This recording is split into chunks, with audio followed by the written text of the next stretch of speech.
Hi, my name is Anna and welcome back to my channel. Quarter one was such a good reading quarter for me. I only DNF'd one book and I read 11. That may not seem like a lot. I know some people like fly through books and read like 50 books in one quarter, but 11 books is a lot for me and I had a lot of fun with it. So let's just go ahead and jump into the reading stats because I love reading stats and I'm excited to be doing this every quarter. So like I said, I read 11 books this quarter. I had one DNF and that was actually toward the end of the quarter. I am also keeping track of how much I have spent on books this year, and I don't usually spend a ton on books, I don't think, but I am curious how much I am spending on books, and it will be kind of interesting at the end of the year to see how much I have spent throughout the entire year. So in quarter one, I bought 4 books. I think I actually did a video on this. Did I buy 5 books? No, I think I bought 4. I think I bought 4 books. Why did I have 5 in that video? Did I have 5? Okay. Anyways, I'm getting off track. I spent $57.67 on 4 books, which that's not too bad. I had 7 4-star books, or in the 4-star range, and 4 3-star books, or in the 3-star range. No 5 stars, but also no 2 and 1 stars. If I did finish the book that I DNF'd, it would have been probably a 2 or 1. So all the more reason to DNF books that aren't working because my average rating will probably be higher at the end of the year if I do that. Which brings me to my average rating, a 3.9 this quarter. That is so good. That's almost a 4-star average. So hopefully I can keep that up throughout the rest of the year because wow. For the authors that I read 3 new to me authors and 4 authors that I have read from before. I had 2 physical books, 7 ebooks, 1 audiobook, and 1 that was a mix. That I think it was a mix between audio and an ebook. For genres, I read 5 middle grade, that was the rest of the series of Unfortunate Events, 1 YA, 2 general fiction, 1 Christian fiction, 1 mystery thriller, and 1 fantasy. As far as acquisitions, 9 of those books I had owned prior to this year. 1 of them I bought this year, and 1 was an ARC. So let's just go through all of the books that I read this quarter, and then I will share with you my favorite and least favorite. So the first book that I completed was Eldest. This was the only YA that I read this year, and I had actually started this at the end of last year and completed it in January. If you have not read this series, this is the second book in the inheritance cycle. The first one is Aragon. In book 1, we are just following Aragon as he discovers Saphira's egg and he becomes a writer, essentially, and just learning what it means to be a writer. In book 2, Aragon is pretty much getting training as a writer. So he gets to, this isn't really a spoiler, I don't think, but if you don't really want to know anything about these books, you haven't read them yet and you want to, you can skip ahead a little bit. Most of this book takes place in Eldest, which is where the elves live. And I remember being really excited to get to that part because I remember loving it the first time around. And I have read the first and second books and started the third at some point, and that was as far as I ever got. So from here on out, I'm actually going to be reading the books, the rest of the series, I guess, for the first time. There's only 2 more. 3 more?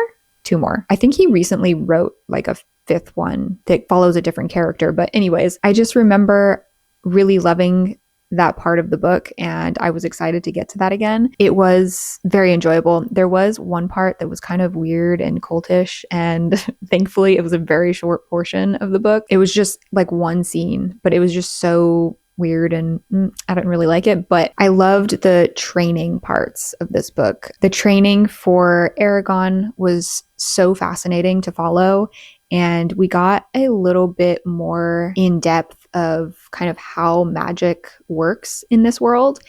And I love that because I don't think we always get that in fantasy novels. Sometimes it's just, that's just how it is and that's it.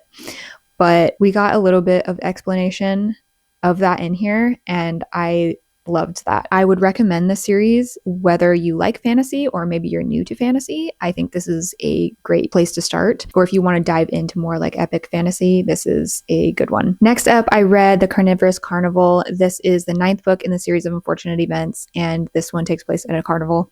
I can't really say too much about this series from here on out because I'd be probably spoiling a bunch of stuff. But I did like this. I love the setting of this one. It was so fun. Just carnival setting and the new characters that we get to see. Obviously, in every one of these books, the Baudelaires are moving from like one place to another. So every single one of these books takes place in a new place. So the way that they go from this place to the next book is also kind of funny. And I don't know, it just keeps getting more out there, I think, in each book as you go along.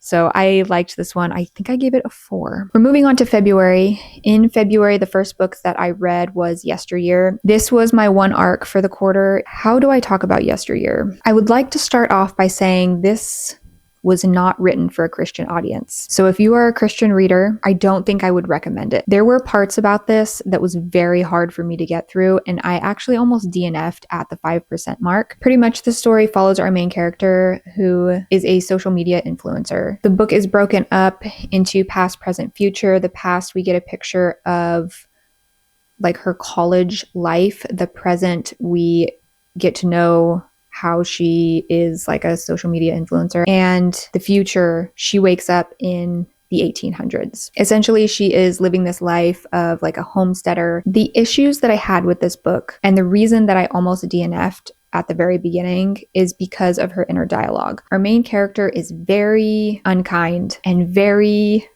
how do I explain this?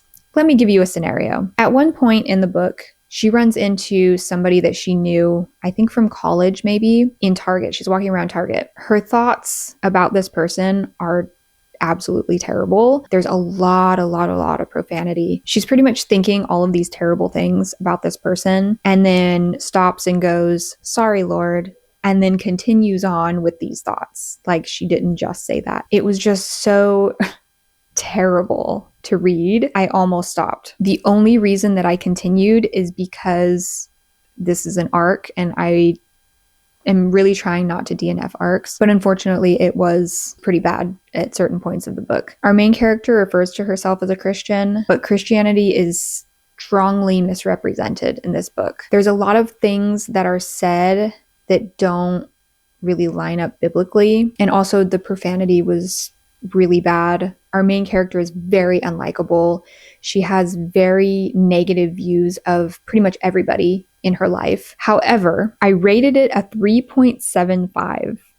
And that is because the end of the book. I feel like this is one of those books where you have to read to the very end to appreciate what the book is and what it's trying to do. And granted, I don't know if that was the author's purpose, but I'm assuming it was because that's what I took from it. And I can't say what that is. But the twist was twisty. Her waking up in the 1800s was very confusing. I could not figure out what was going on. I think that that was a big part of why also I was able to rate it higher, because I was so interested in what was going on. I couldn't even guess. So overall, I did actually like the story. I did not like our main character. I did not like the language. I did not like her thoughts. I did not enjoy the way that Christianity was presented, but the story itself was really good. If only it had been written in a different way, it probably could have been like a 4.5. So again, as a Christian reader, I wouldn't recommend it, but I still managed to enjoy the book once I got to the end. Okay, moving on. The next book I read was The Slippery Slope. This is book 10 in the series of unfortunate events. The entire thing took place here on this slippery slope. It's basically the top of like a frozen waterfall. It's just on a mountain. And the entire book pretty much took place here or within view of it. And how an author does that, I don't know. But it was interesting. It was well done. I liked it. It was silly and a good continuation of the story. I really can't say much else about it. This is the book where Sunny, which is the youngest Baudelaire, she's the baby, is less of a baby. She had some big character development in this book, and that was really cute. It was good. I gave that one a 3.5. Next up was Counted with the Stars. This is a biblical fiction, and I really enjoyed this because it is from the perspective of a young Egyptian woman. This takes place during the Exodus. So we're seeing the Exodus from an Egyptian perspective. And I thought that that was so cool, and I loved the way that it was done. I really enjoyed going through all of the plagues, and I think one of the things that I love about biblical fiction is that it kind of brings biblical stories to life in a way that I don't picture them myself. And I think sometimes my brain can't quite picture the stories. Something I love about biblical fiction is that I get a picture of maybe it was kind of like this. And obviously this is fiction, but it could have looked kind of like this. And I get to see more of the culture during that time. And I really didn't know much about Egyptian culture, and this had me looking more into that. Like, I actually found myself stopping and Googling, like, oh, is this actually what this was like? And I really liked that. I thought it was so fun. There is a romance in this, which romance is not my thing usually, but for most of the book, it was like a subplot pretty much. And that's okay with me in books. I don't mind like a subplot romance. It wasn't until the end that it became really romancy. And that wasn't my favorite. There's also one scene toward the end of the book where these two characters end up sleeping in like a cave together and like nothing happens. But just the fact that they slept in this cave, I don't think that that is something that would have been okay during this time, especially. Something about that just seemed really modern to me. It wasn't really believable, I don't think, for this story, and I didn't really care for it either because it was just, why? But overall, it was a very sweet book. It has me excited to read through Exodus again. The funny thing is, actually, my church is getting ready to start a series on Exodus, and I'm really excited to go through it after reading this book. So that's kind of cool. I will be picking up book 2 eventually. I gave this a 4.25. For my March books, my first book that I read was The Housemaid's Secret. This is the sequel to The Housemaid. In the first book, our main character Millie is a housemaid for a wealthy family, and crazy things happen. And this is kind of similar to the first one. I read a lot of reviews that people were saying it's almost kind of like a repeat of the first book. And in ways, yes, I would agree. These books are totally out there and kind of unbelievable. And a lot of people were calling them popcorn thrillers. And I totally agree. As long as you go into this knowing that it's not going to be like a believable thing, these are good books. I am going to continue this series. I liked it. I will definitely pick up more books from Frida McFadden too once I am finished with this series. So I gave this a 4-star. Next, I read American Dirt. This one I listened to on audio, and the audio was really good. So if you're wanting to read this book, I would suggest the audio. This book follows Lydia and her son who are on the run from the cartel. This is not a spoiler. This happens literally in the first few pages of the book. Their entire family is killed by the cartel, and Lydia and her son are the only survivors. They managed to hide and survive it. It was a very, very, very sad beginning to the story, and the entire book is sad. The whole book follows them trying to get to the United States. At times it was pretty hard to read. There were a couple scenes that were a little bit graphic. There is a scene at the end of this book that I felt like was completely unnecessary and did not add anything to the story. And I feel like the author was trying to add like one last tearjerker scene or something, and it did not work for me. I was actually very mad that that scene took place. It was just unnecessary. It was also a little too descriptive for me, and it was just bad. I wish it wasn't in there. I think I would have rated this higher if it weren't for that. So I still gave it a 4, but I think it probably would have been at least a 4.25 if it weren't for that scene, but that really brought it down for me. Next up, I read The Fellowship of the Ring. This is the first book in the Lord of the Rings trilogy, and I really enjoyed it. I think I had mentioned that I needed to take a little bit of a break from the series before continuing because the descriptions were just long. Sometimes we got more of the scenery, I felt like, than the actual story, but that's okay. I still really enjoyed it. I gave it a 4.25 and it was very good, and I'm going to continue it. I really love all of the characters. I love their adventures. I understand now. And now I can watch the first movie with my husband.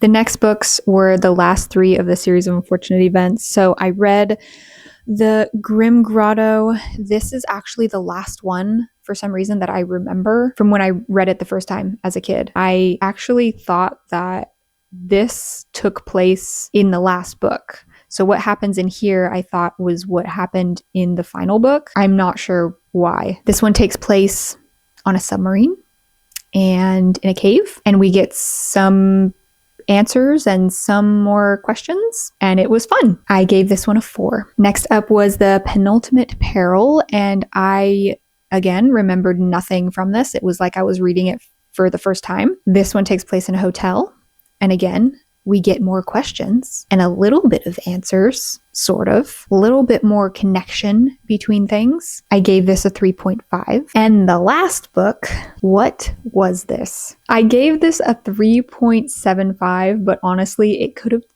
have been anywhere between a 1 and a 4. This should have been called A Series of Unanswered Questions. A series of mysteries that remain mysteries. I have more questions than when I started the series. Honestly, I finished this and I was so mad. I read 13 books and didn't get any answers. Anyway, can't really talk about it because I don't want to give any spoilers. But yeah, I gave it a 3.75. I'm not sure if I'm standing by that, but there it is. Last up is the book that I DNF'd. And it was Shanghai Girls, and I am disappointed by this because I really thought Lisa C. was going to be a new favorite author, and I actually have another one of her books on my TBR cart. It started out real strong. I really liked the beginning, and then it very quickly went downhill. So we are following 2 girls from Shanghai, and in Shanghai, they have a very luxurious life. Then the Japanese start bombing China. It starts getting very graphic very quickly. And there is actually a scene in this book that was so horrific, I had to stop. I was listening to this on audio, and I think I was either cleaning or cooking dinner or something. And so it wasn't even like I could just skim ahead and be like, is this going to get worse?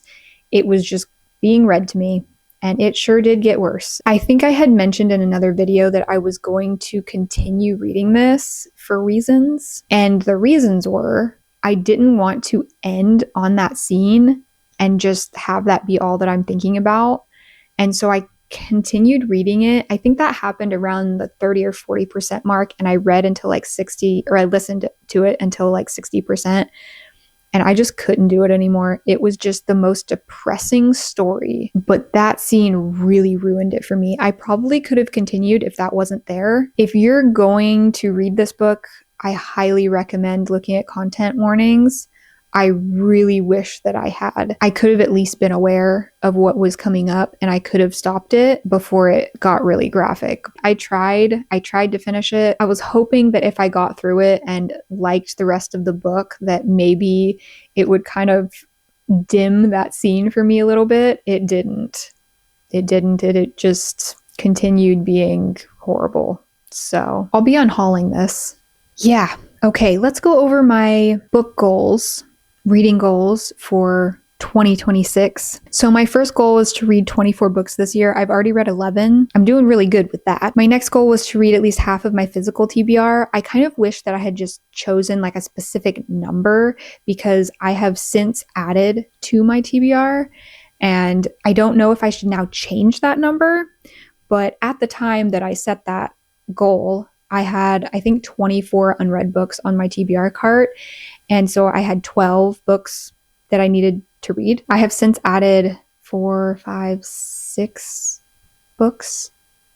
So I'm like, do I add 3 more books to that number or just leave it? So I think I'm actually just going to leave it for now and just have 12 be my goal to read off of my TBR cart this year. If I can read more than that, awesome. But I wish I'd been a little more specific. Should I change it? Let me know. I'm not sure. The next goal was to review every book that I read. And so far I have reviewed 6 books. So I need to finish my March reviews. And other than that, I'm on track. So doing pretty good with that. My next goal was to read and review 5 arcs. I have now read 2 arcs and reviewed 1 of them so far. Then I wanted to read 2 nonfiction. I am still in the middle of The Weight of Glory, which is fine because technically I still have another 3 months, I guess. if I'm going to read 2 during the year, I can read 1 in 6 months. I was hoping to read 1 a quarter, but it's just not going that way. Like I said before, it takes me a long time to get through nonfiction books. I don't know why. Anyways, I'm working my way through that one. The next goal I had was to buy another bookshelf. I have not done that yet, but we should probably do it soon because I am actually starting to stack books on top of other books because I have no space. So running out of room. My next goal was to only buy books that I think are going to be a 4 or 5 star, and I have done that. I feel like I've stuck to that. My 8th goal, I really wish I had stuck to, was to research book content before adding to my TBR, or at least before I read a book, research the content. If I had done that, maybe I wouldn't have read Shanghai Girls. I could have just skipped over it and never had that experience. So we're going back to that. We're going to do it now. I think sometimes I like to go into books without really knowing a whole lot of what is going to be in them. I know sometimes trigger warnings and content warnings can be spoilers a little bit. So sometimes I just go into a book and I didn't think that one was going to have anything. And boy, was I wrong. What is the best way to look for content warnings? Do you guys read through reviews, or sometimes I'll read through reviews, or I'll go on, I think it's Storygraph has where people can mark different types of content in their review, and it'll put what is most commonly marked for really graphic, moderate, or mild. So sometimes I'll do that. But I don't know, what's the best way to look for trigger warnings or content warnings in a book? I'm not sure. That's usually just the way that I do it. My 9th goal was to post 2 videos a month. I did that in January and in March. I actually think I exceeded it in March, but in February, I think I only posted 1. I feel like I've gotten into a better rhythm. And so I'm hoping that I'll be able to continue that throughout the rest of the year and actually post more than 2 a month. I'd love to do 1 a week, but sometimes it's hard. This video was actually supposed to go up this past week and it didn't. I'm having to re-record it because it just didn't go well. My 10th goal was to get monetized. So this one has actually changed. Originally, my thought behind this was that's, I guess, what a successful channel looks like. And I also didn't have community yet. I hadn't met people and started talking to people. And now I have. Now I just want to grow community. I just want to continue making friends here and meeting people and talking to people in comments and growing this channel, because that means I get to talk to more people about books. And I really love that. So I think I might be changing that just because my priorities have changed around this channel. Now I'm just doing it because I enjoy it. And I was actually telling my husband that I feel like for a while I kind of lost myself in motherhood a little bit. I stopped doing things that were fun for me, and I don't really have a ton of time to do them anyway. But since really getting back into this channel and posting videos and trying to actually meet my reading goals, I feel like I've finally found a thing that's just for me and something that I'm really enjoying doing, and it's filling my cup. I'm having so much fun with it, and having so much fun talking to people and talking to other adults, about something that we all enjoy. That being said, I think to get monetized, you need 1,000 subscribers and 4,000 watch hours or something like that. So I actually want to change this. I'm going to have this goal be 500 subscribers for the year so that it gives me a tangible thing to work toward. The reason behind having a number, I think, is just for something tangible, but it would mean that I'm posting more consistently, which helps my channel grow, which helps me meet more people and talk to more people about books. And that's what I want. Changing that goal, that is my new goal, 500 for the year. I had a bonus goal of reading and really deep dive studying a book of the Bible each quarter. And so this past quarter, I did Colossians. I'm almost done with it. I have a little bit left that I want to study a little bit more, but Colossians was this last one. And now that my church is going to start going through Exodus, I think I may actually make Exodus my book of the Bible that I'm going to study this quarter. But I was really enjoying doing that with Colossians, so I'm excited to do that with another book this quarter. Okay, so this video is probably very long, so I'm going to stop it here. Thank you so much for watching. I am posting this a little bit later than I would have liked, but that is okay. It is going up. And it was so fun reading all these books this quarter, and I'm hoping to have another really great reading quarter for quarter 2. So thank you again for watching, and I will see you in my next one. Bye.